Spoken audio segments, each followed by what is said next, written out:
শাশুড়ি আমার অনেক মডার্ন, শাড়ির জায়গায় পরেন 3 পিস, কিন্তু তার এমন বৌমা চাই যে নাক অবধি ঘোমটা দিয়ে রাখবে। তাই প্রথম আমাকে দেখতে এসেই প্রশ্ন করেছিলেন, আচ্ছা ম্যাগি বাদে অন্য কিছু রান্না করতে পারো তো?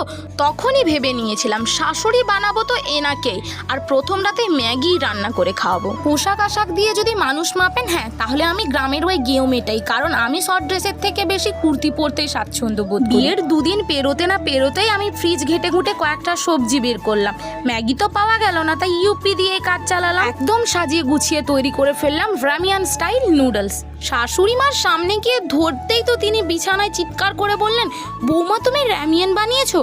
আমি তো ভেবেই অবাক, আমার মডার্ন শাশুড়ি র্যামিয়ানও জানে তাহলে? তারপর আরেকটু অবাক করে দিয়ে আমায় বললেন, বৌমা বিটিএসরা না এইরকমই রামেন খায়। আমি বললাম, মা আপনি বিটিএসকেও চেনেন? তিনি বললেন, হ্যাঁ জাংকুক তো আমার ফেভারিট। তারপরে শাশুড়ি বৌমাতে মিলে নুডলস খেতে খেতে ড্রামা দেখলাম।